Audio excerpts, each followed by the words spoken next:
Wild card entry చాలా వైల్డ్గా ఉంది అనిపించింది. కానీ లోపల ఉన్న వాళ్ళ ముఖాలు మాత్రం మాడిపోయినాయి.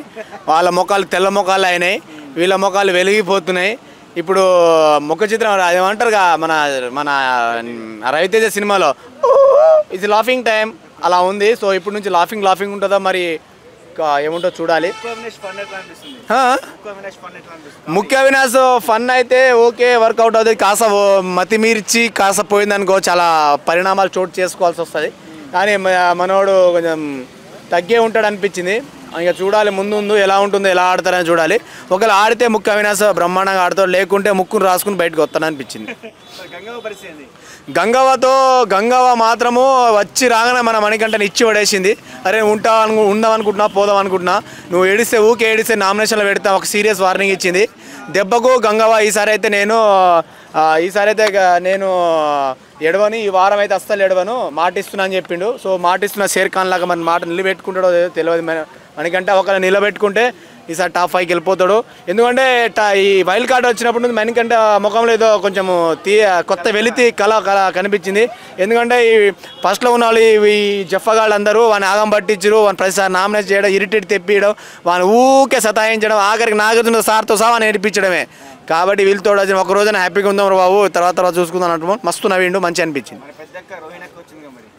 పెద్దక్క రోహిణక్క రోత పెట్టకుండా చాలు, రోహిణి మంచి కంటెంట్ ఇస్తా అనుకున్నాను. రోహిణి ఓకే బ్రో, రోహిణి చాలా రావడం మంచి అనిపించింది, మంచి కంటెంట్ ఇస్తుంది రోహిణి. సో మరి మంచి ఎలాంటి కంటెంట్ వస్తాయి ఈరోజు నామినేషన్ ప్రక్రియ చూసిన తర్వాత ఇంకా మామూలుగా ఉండే రచ్చ. రోహిణి కంటెంట్ అయితే ఫుల్గా జనరేట్ చేస్తుంది. రాగానే ఒక గేమ్ స్టార్ట్ చేసింది, నేను కంటెస్టెంట్గా రాలేదు అలా వచ్చానని చెప్పింది. ఇప్పుడు వెళ్ళిపోతా అన్నది. విష్ణుప్రియ నువ్వు వేస్ట్ బ్రో, ఆమె వరస్ట్ కంటెస్టెంట్. విష్ణుప్రియ అంత వరస్ట్ కంటెస్టెంట్. బిగ్ ఏంది సోది ముఖంలాగా మాట్లాడుతుంది, సోది అన్నీ ఏమంటారు ఇక మాట్లాడద్దు. కానీ అన్ని వేషాలు ఎక్కువైపోయినాయి. పృథ్వీ వరస్ట్ బ్రో, ఆ శుద్ధ మొద్దు ఏబిసిడీలు రానంతో లవ్ అంటుంది.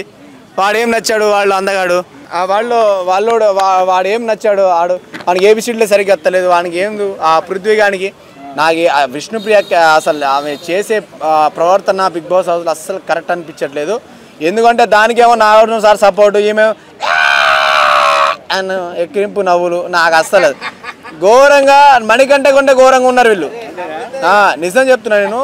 ఇగో మణికంఠని అందరు ఏడుస్తున్నారు, ఎమోషనల్గా సెంటిమెంట్ కాదు ఇది అంటారు. కానీ మణికంఠ రోజు ఏడవచ్చు, సీత ప్రతి వారం ఏడుస్తుంది. నేను చెప్తున్నా, సీత నువ్వు పెద్ద cunning Sita, number 1 cunning Sita. ఏంటంటే ప్రతి వారము అందరు లైవ్లో చూస్తాడు కదా, ఆ ఒక్క వారం ఏడిస్తే ఆ రోజుకి నేను సేవ్ అయిపోతలే. ఇది ఒక స్ట్రాటజీ. ఓకే నీకే యష్మి, నీకు మీ డాడీ లెటర్ పంపించాడు అన్నారు, నువ్వు బాగా ఏడ్చావు. నీ డాడీ మీద నీకు ఎంత కూతురు ప్రేమానురాగాలు ఉంటుందో మణికంఠ కిన్నంగా ఫ్యామిలీ ప్రేమానురాగాలు ఉంటాయి. కాకుండా మీరు మొన్ననే కలిశారు, 4 రోజులకి ఎంత ఏడుస్తున్నాం. అయినా సంవత్సరాల తరబడి దూరం అయిపోయాడు పెళ్ళంకి పిల్లలకి. మరి బాధ రాదా యష్మి?